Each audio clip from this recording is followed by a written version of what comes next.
All right, welcome back to the Refractor Rants podcast, a podcast about all things sports cards. I'm one of your hosts, Tommy, aka TV Sports Cards, and I'm here with my good friend and co-host Max, aka Cards Max, aka Cards Max Grumpy Edition.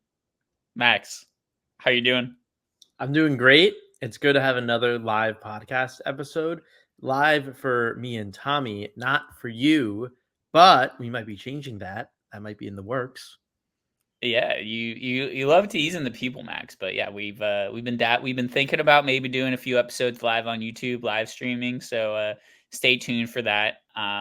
Would love to have something where people can tune in live and throw in some comments and questions to us about what's going on. But Max, I know you were at a show this weekend. We haven't had a nice, good, thorough show breakdown, show recap, as they say, in a little bit. Where'd you go? What happened? Give us the review. The people love to hear your reviews of these shows. Where were you at? I was at Hobby Slam in Miami this past weekend. A little bit owning my own courtyard in that it was a 3 to 4 hour drive on the way there. It was a 3-day show on Friday, Saturday, and Sunday of this past weekend. There were a few other competing shows nationally this weekend. The biggest being Chantilly, Virginia, with I believe I've heard other small. There was a small Boston show as well. By small, I mean big enough to where people travel to. That's the most that I know. But I was at Hobby Slam. I stayed for Friday, which I got down at like maybe 3 o'clock. And then I stayed for Saturday morning to afternoonish as well. It was a show. I'll I'll put it like that. I was walking. I had some moderately fun and interesting buys that I might maybe get into in a little bit. Not to tease, because that would be unjust. But there was a lot of content marketing done surrounding the show, and with the amount of hype that they gave it, it felt like there was an underwhelming amount of dealers and an underwhelming amount of local presence. There were a lot of friends of mine who are national dealers and fly out to all different shows across the country who I met up with and did deals with. And I think almost all of my deals were with people that I already knew. I think all but one of my deals were with someone that I already knew, which a little bit defeats the purpose. But yeah, I mean, I think we've talked about this before. It's not just the Zion case or the Pelly Boy ratio to cards in the showcase. Find out the quotient of the room that wields a Zion case, but it's the local presence and it's the local community that really builds this show or builds shows in general. Even a larger show like Dallas, where it has everyone from the country flying out to, has the local presence right there on Saturday, Sunday. And even if it's not the backbone of the show, it's still a very existent factor. And I think Hobby Sam did a great job of getting hobby people to come to the show, but local Floridians, I felt, didn't turn out that much, both in the dealer space and in the walking space. And it kind of just felt more like a B2B conference or influencer because there were a lot of TikTokers and influencers that flew down. But yeah, that was my summation of the show. I had some fun buys. I was able to make it worthwhile. And with me only having gas and parking as my main expense, I was able to do well enough to make it worthwhile, but a little bit disappointing in that was how my weekend was from on the card front. Thanks for that thorough breakdown, Max. Always appreciate it. It definitely is a common theme, though, I think, of us reviewing shows to be like, hey, shows that are really good at promoting themselves on Instagram does not mean that it's actually going to be a good show. So, Yeah. another bullet point under that proof or theory, as you would say. So, what did you buy though? You teased us. I want to hear what you bought or sold. I care either way. I like hearing money in your pocket, but also money going out of your pocket. So this was a fun same show flip. This was on Paolo Banchero's White Sparkle Prism, not to be confused with other White Sparkles from his rookie year. Just to provide context, the most recent sales on it was a semi-recent PSA 10 sale at $3,000, and a raw sale at $500. And this raw sale was in May, so just about 2 months ago. And I saw this at the table, and I'm like, all right, how much is it? And they're like, 850. Last sale was PSA 10 to 3000. I'm like, okay, usually when people say that, it's like a fake comp. But I think enough inferencing was able to be done to discern that that $3,000 was a real sale. Paolo stuff is being bought up with a lot of urgency right now, and he is one of the offseason darlings up, for this NBA offseason. And I'm like, okay, look, it's like the last raw is 500. I'm like, how much more do you need to be for that? They're like, oh, 750, whatever. And I'm like, 600 it is. They're like, that's my cost. I'm like, okay, what do you need on it? They're like, 660. I'm like, done. Okay, cool. And it was a raw card. It wasn't something that was really too gradable, but raw card looked nice, or looked nice enough. And then that turned into a same show flip to a guy that I knew for $1,100.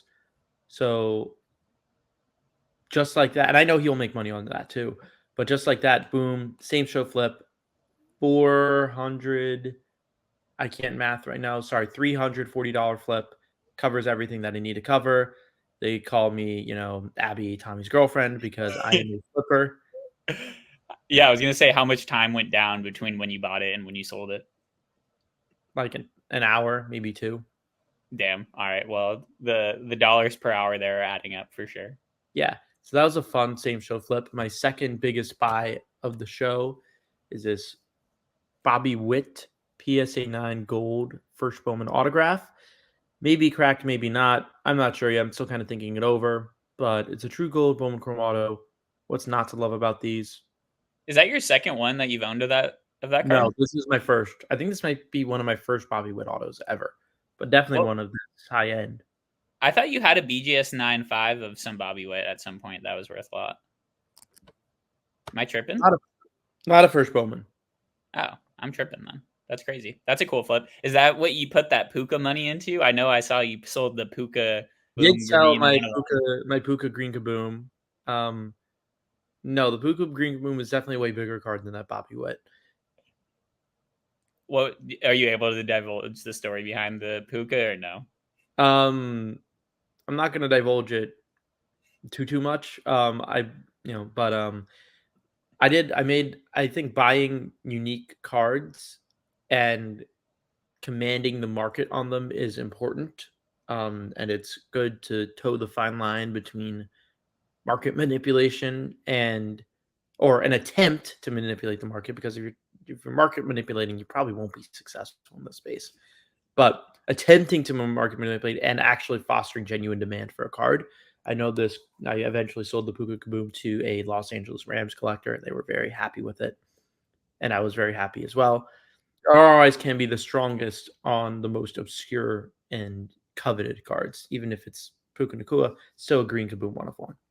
And I think another lesson to learn from what you did with that card is, you bought right after the season ends, you flip it before the season starts. You don't really have that injury concern that you get with other, if you bought during mid-season or something, you don't have to worry about him tearing his ACL or something. You just can rely on the hype to build up the value. So hyped to hear that you sold that, because I'm always anxious whenever you have a big card and you're hanging on to it. What were there anything else of note that you bought or sold at the show? I know I always like to hear of your bulk buys if you had any of those too. I bought like $8 a Pokemon card because the show was that dire and I wanted something to occupy myself, and they'll be maybe in my PSA stack. I don't know. I mean, but that's just how much I hated that show as a walker. Yeah. Because I was just underwhelmed by the amount. I mean, I also came a little bit late for Friday by Friday rush to the show begins standards. If had I came earlier, I probably would have been able to clean up a little bit more.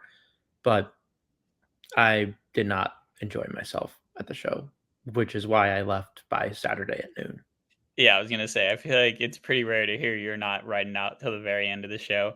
I'm guessing you won't really want to go back to that show, Max. I feel like Chantilly's probably more up your alley if you had the decision to make again, right? Or is it just the convenience factor makes it worth you kind of rolling the dice on it? The convenience factor is phenomenal, but if it's that versus Chantilly, I think I'm definitely inclined to go to Chantilly. But Max, I to do a hard pivot here in the conversation, I have something that I've been wanting to talk to you about. It really can only be discussed with you. You're the only mind in the hobby that is able to speak to this accurately. Do you have a crush on me? Well, obviously, but that's besides the point. Yeah, The it's okay. You can tell it to everyone. You don't have to just tell it to me. the point that I'm trying to make, Max, is that you are the chief chemist of the hobby. It's a very important job that you have. You Yeah. are in charge of the chemistry of cards. PSA recently released a policy update to try to curb any confusion about the use of cleaning kits. They updated their no grade definitions for N7 evidence of cleaning, whatever the hell that is supposed to mean. They said when a whitener is used to whiten borders or a solution is used to remove wax, candy, gum, or tobacco stains. Additionally, when any foreign substance is applied to the surface of a card, such as a cleaning spray or wax. Note that this designation can qualify for an encapsulation of, quote, authentic altered or grader's discretion, and if AA is listed on the submission form as the desired minimum grade. You will be charged the applicable grading fee in either case. Max, you said, can't wait for the wannabe forensic workers. Tell me the difference between a solvent and a solution. Can you break this down for me, Max? I am ignorant in chemistry. What is PSA saying here? It was a subtweet and dig at someone who was telling me the difference between a solvent and a solution. So it wasn't necessarily directly related to the PSA update and information, but I think this clears up ambiguity, and I think specificity will reign king, and that it was a beneficial move for PSA if that is their desired outcome, to be more specific and take a stronger stance on wax and polishing kits. Now, if their desired outcome is to exclude them. No. All right. Wait. Hold up, though. Do you think does PSA have the capability to tell if a card has been No, cleaned? No. they don't. Yeah. Like, how are they supposed? They can say that, but like, if they can't tell, they can't tell. And then what's the point of even having the policy out? All right, Max. Now that we covered the PSA hot topic that I think all people wanted to know the chemistry outcomes of, what I gleaned from you, probably a decent policy by PSA, hard to enforce, like a lot of different laws in this country. We'll see what happens. Obviously, PSA is not making actual laws. Mhm. Do you play video games ever? No, video games for fucking nerds. Dude, is that why we're friends? Is because we both didn't grow up with video games? That might be the No, case. I'm like a gamer, but like I'm like a gamer in the mind. I'm not like playing the new GTA 6. You're a mind gamer. I mean, I'm pretty good at those, but no, I mean, I play some chess. I play some Fortnite sometimes. I played a lot of Halo growing up. I played a lot of games on my laptop when I was a little kid. Um, I know Tommy's yeah, Tommy just doesn't like video games. I like video games. I was like one of those kids that got like a Wii in 2009. You know, it's like, Yeah, I wasn't allowed in my household to have a Wii or console games, and that just like fueled the fire even more. all right, Max. I created a game for you this week. It's going to be something that you've never had to deal with. Is it just the price of the Klay Thompson 7th-year parallel? It's the guess the coefficient between 12th year Klay Thompson and 3rd year Franz Wagner. No, I'm kidding. We're going to be doing a game that I'm going to call Rip, Collect, Burn. So this is like Smash or Pass, or rather KMF, but for sports cards. Exactly. It's very similar. Ripping means that you would like to rip and then sell the cards. Collect means that you would like to purchase cards. Burn means you'd like to burn the cards. I'm going to propose you 3 sets. Okay. I like this. Lock in 3 sets. I'm going to start with baseball. We're going to go baseball. We're going to do basketball. We're going to do football. Baseball, yeah, obviously, we're going to be using 2023 Topps cards, 2023 Topps sets. I'm going to say 3 sets from 2023 that Topps put out. You're going to tell me which one you want to rip, which ones you want to collect, and which one you want to burn. Okay. Are you ready for this? Born ready. All right. The first set is Topps Chrome Cosmic.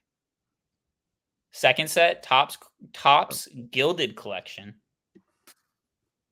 Third set,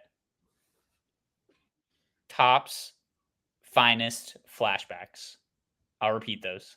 We Okay, got and it's for 2023, correct? Not for this previous. 2023, Yeah. 2023, but just like assume that these sets are put out every year. Every year you decide. No, I'm specifically thinking of 2023. That's fine too. We can play all sorts of rules. We got Topps Chrome Cosmic, which actually his official name is Topps Cosmic Chrome, which is a mouthful. We got Topps Finest Flashbacks, and we got Topps Gilded Collection. 3 sets that I think that has a lot of love, a lot of love in those sets. No, I think the year is integral to this. 2023 Topps Flashbacks is a shell of itself and is not representative of the product's initial 2020 release, and which was a direct homage to 93 Finest. And now we're in like 96, 97 Finest for 2023. That is going to be the burn, just out of lack of sentimental value. The print runs progressively increasing, the cards progressively becoming less meaningful, and it being overtly niche, and a niche that's relatively unenjoyed, and it should be kept that way. So we're burning Topps Finest Flashbacks, and the others are collect and buy. We're ripping Cosmic because that has an appropriate parallel and autograph per box density that's required to enjoy ripping. You have veteran autographs scattered around the checklist, but they aren't necessarily veteran parallels to where it's unenjoyable.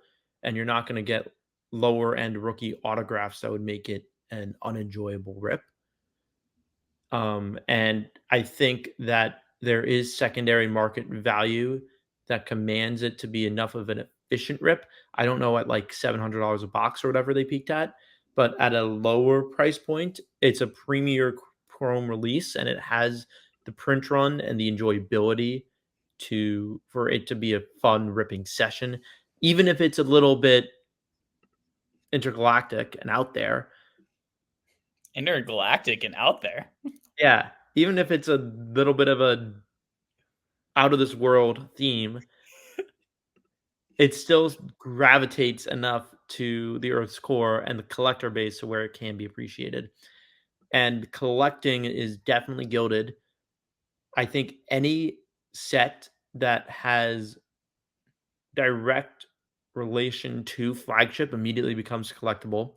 You have chrome parallels of Hall of Fame greats and Hall of Fame players in the flagship design, and this is the only avenue to acquire those. You have very big veteran and rookie autographs, but the price point for ripping a box of gilded is very steep and is very expensive. This is definitely a product where you want to buy the singles to enjoy and to collect, while not going yourself, bathing in a huge loss by ripping open a box, with it only being a few cards per box anyway. Yeah, I think I need to change collect to be buy singles.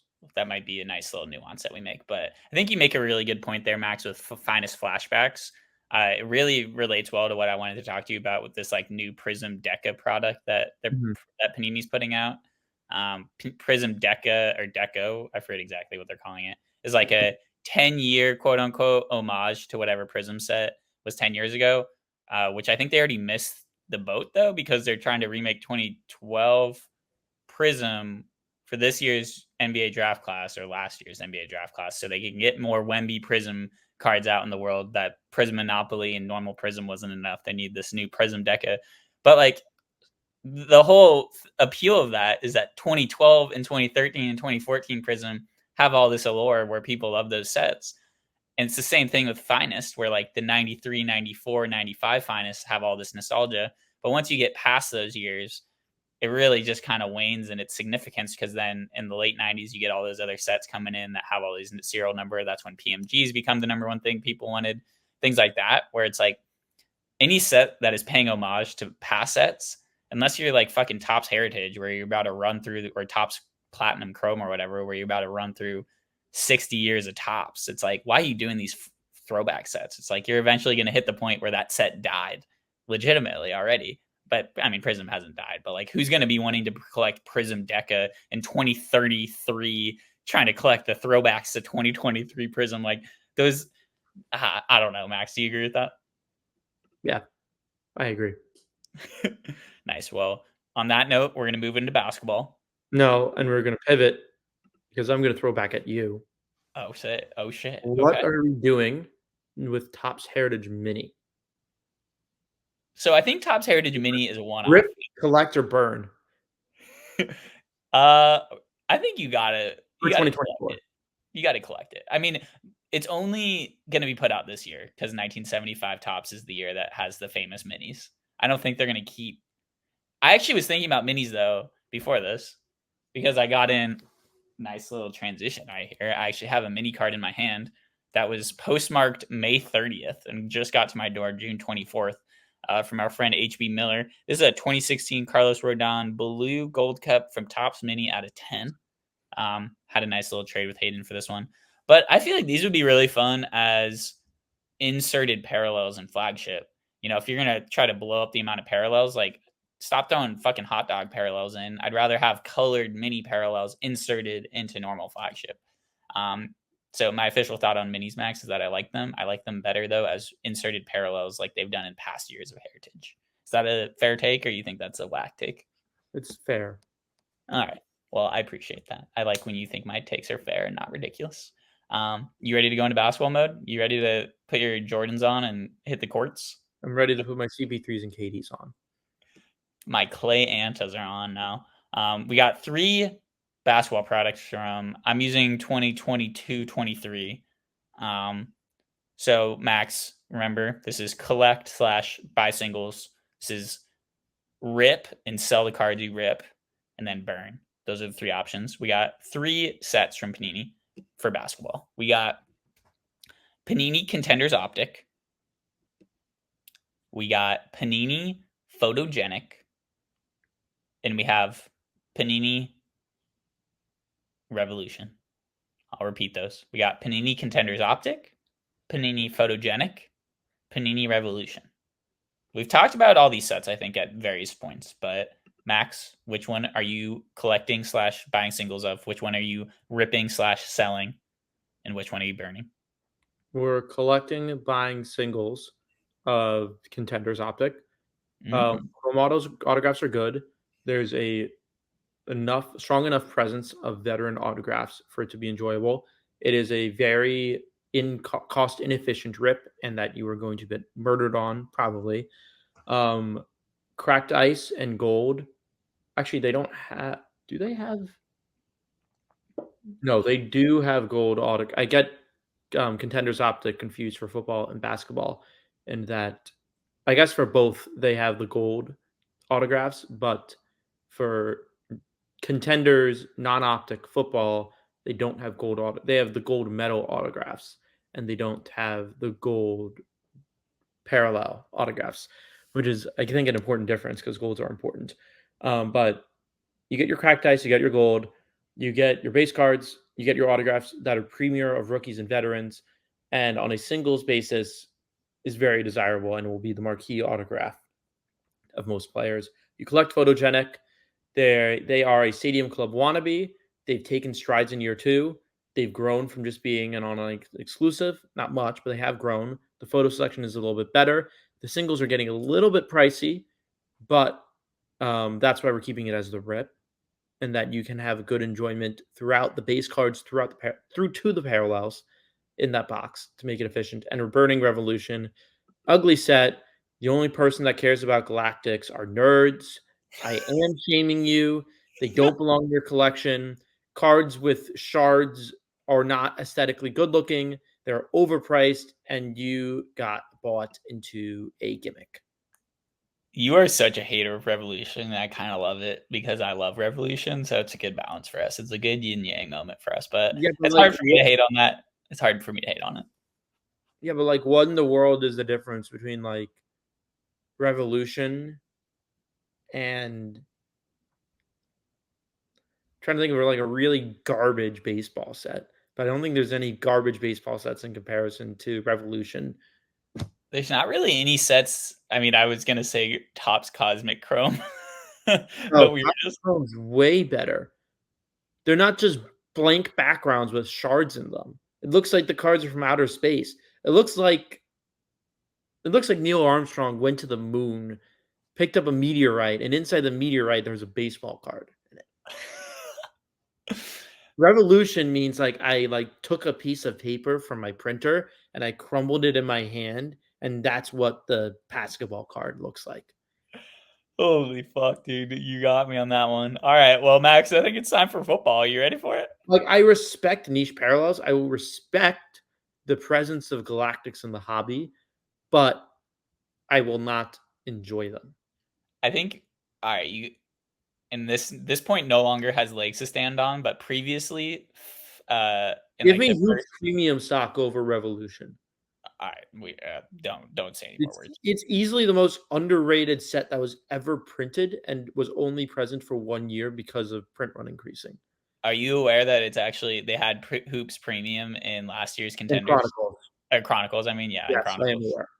So at least they, I don't know. I like Hoops Premium too. I did like that product. I'm a fan. I got it. I can't hate you You on have a crush on me. I have a crush on Hoops Premium. that. That's a love triangle, baby. Yeah, and I just got divorced from Panini Plates and Patches. Okay, well, I have a mistress named Tops now I can hook you up with. All right, Max. Football. Lock in. 3 sets. Which one are you going to collect / buy singles? Which one are you going to rip / sell? Which one are you going to burn?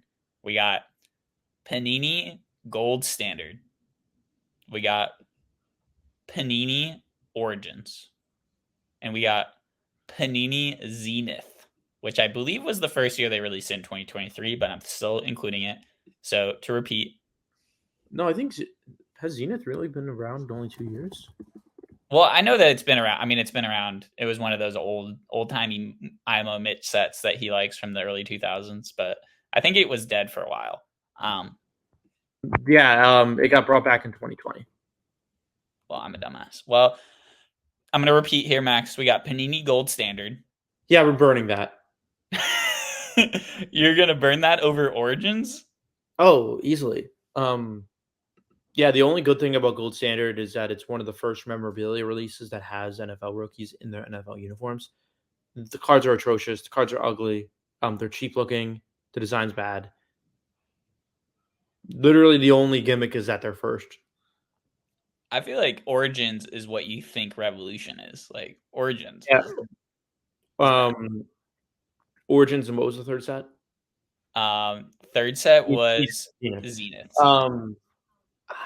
I gave you some tough ones here. I gave you 3 bad singles of Origins, and we're ripping just because Origins has autographs in it that don't entirely suck. And the base cards look kind of coolish, I guess. But it's still a premier product. Not that premier, but premier from like an old hobby old guard sense. It's like in the sense that like 20 autograph booklets were seen as holy grails in 2010, but no one cares about them now. That's like what Origins is. It's like no one cares about it, but like it's branded as a more expensive product, so like you have to respect its presence. And Zenith, I like the zooms, man. I like the zoom case hits. They're like Kaboom knockoffs. They're acetate. I'm ripping trying to get one of those. I said, get me the zooms. Give me the zooms. Give me the zooms. Fair enough, Max. Gold Standard can go suck it as usual.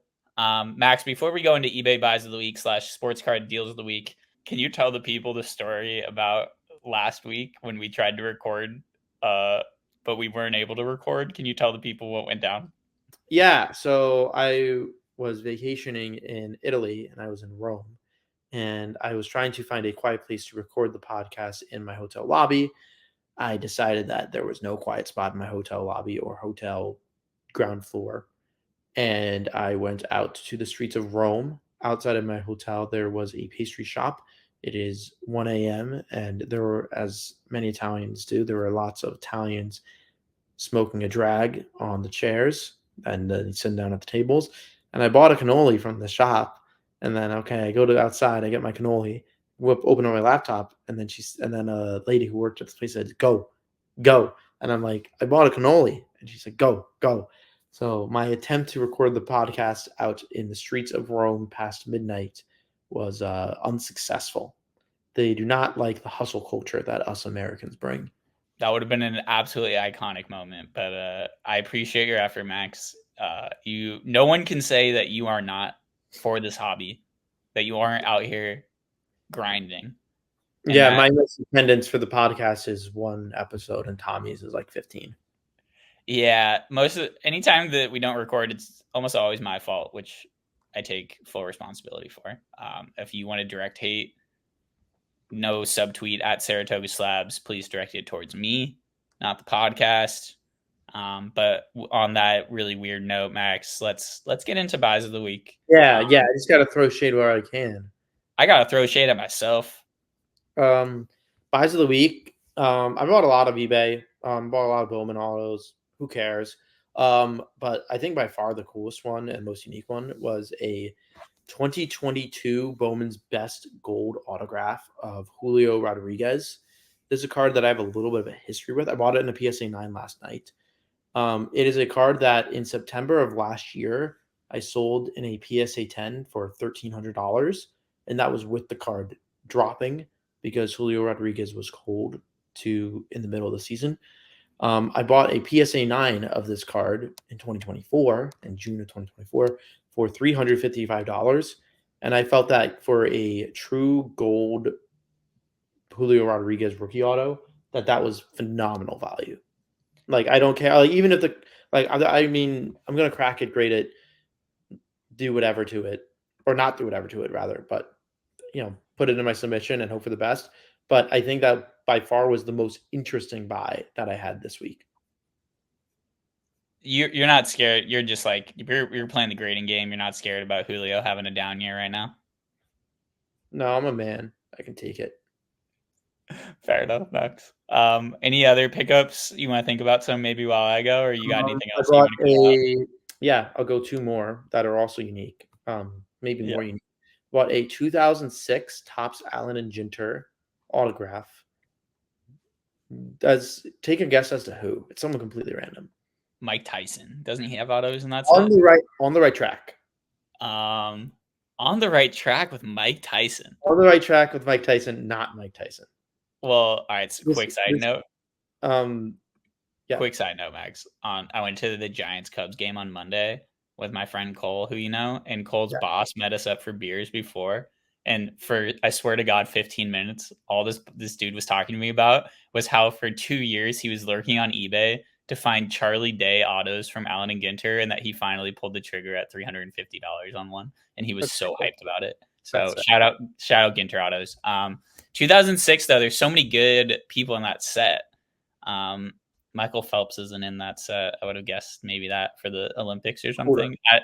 I'm out, Max. Give me who it is. Hulk Hogan. Oh shit, that's sick. Is it one of those autos that's like the mini framed auto? That's how Ginter works for the vast majority of their autos. And yeah, the 06 ones have that really sick like tie-dye border on those autos. That's a sick pickup. Why'd you just like value play, or just like you were hot on that card? PSA 9. We're cracking, probably. Okay. And then I bought a 2017 Bowman's Best Aaron Judge Atomic Refractor Auto out of 25 from his rookie year. And Atomic Autos always go hard. Did they have the rookie card logo on that set or no? I believe yes, they do. They started it with Aaron Judge. Damn. They started with 2017 year. He's balling, right? Like I remember a couple years ago, you were flipping Judges for days. Do you feel like that might be back on the vibe these days with him being hot? I live and die with what the market is, so we will see. But that was that type of play to an extent. Fair enough. Well, you want to see what the market's doing for the weird ass cards that I'm buying, Max? I do. I went through my binders this weekend because Abby was out of town, and I was trying to figure out some of these cards where I had like 8 cards on one page and I needed that 9th card. So I went on eBay and I bought a few of them. 2020, Prism has this error card with Kevon Looney, and they have Eric Pascal as the name on like half the parallels. And I can't figure out what the rhyme and reason is between which cards have the right name of Kevon Looney and which cards have Eric Pascal as his name. Because I bought a red disco out of 125 for $2 free shipping, and it's next to a blue fast break out of like whatever 130 or something. And the red has Eric Pascal, the blue has Kevon Looney as his name. So it's not a fast break parallels have this name, and then everything else has the other name. If anyone has any leads on that for me, please let me know. I bought a 2021 Upper Deck Goodwin Champions Platinum Cosmic out of 99 of Joe Biden for $8. There are not many cards out there of presidents while they're in office. Trump only has like 2 cards other than decision, which doesn't count, as I've said. I just wish that they would put out more cards of presidents during their time in office. I don't really understand that. Well, they're kind of too busy being president of the United States, Tommy. Yeah, but those cards their images are free licenses. You can use any company could be making cards of these guys. Yeah, but I don't know. It sounds like they have an exclusivity license with the United States of America. Seems super legit. I bought this 2019 opening day red Acuna for $6 free shipping. I now own almost the incomplete set of gold cups for this parallel. Nice little color match. Acuna's hurt. I'm buying up his gold cups. I bought a Mojo. You don't see me buying Mojos too often, Max. I bought a Mojo Klay Thompson all day Prism insert from 2016 Prism. We like Mojos on this podcast, right, Max? Yes, we do. Mojo is an unappreciated parallel. Facts. And my last one I'll bring up, I bought my first Gunnar Henderson gold cup from Series 2. Bought 1989 35th anniversary black out of $2.99 for $10 free shipping. I will repeat this for the people in the back with this last one, but we often are talking about the issues or nuances of buying cards from a set that was recently released, and why sometimes it's good, sometimes it's bad. I bought a James Outman, who's a gold cup from the Dodgers. Father's Day out of 50 for $3 plus $1 shipping. This is a team color match. Nice powder blue for the Dodgers. Fuck the Dodgers. Wanted to get this one out of a Dodgers fan's hands, but for less than $5 ship for an out of 50 of a gold cup of a relatively big team. Great reason why you can sometimes find deals of cards that were just released, often due to people not knowing what they have. People rip Series 2 who are all levels of collectors. They're trying to get their money back ASAP. This person forgot to put a keyword in this eBay title. They forgot to put the word blue in the title. They just had Father Day powder out of 50. So another little lesson from us there, Max. Sometimes it's good to buy cards right off the presses if you are dealing with eBay, newly listed, trying to find those deals. You second that? Is that? I feel like we've talked about that, no? Yeah, I feel like we talked about that a little bit, and I think that's a good way of saying it. It's Nice. all about the specificity. When you're searching comps, you want to be as broad as possible so that sales like that are inclusive, but being as specific as you can when you are a seller ensures that the right keyword search show up when people are searching. I think that's a great little nugget to leave on, Max. Do you have anything else you want to talk about, or any other deals that you just remembered that you forgot about at the beginning? Chicken nuggets and fries make a carnivore happy. Amen to that, Max. We'll see you guys next week.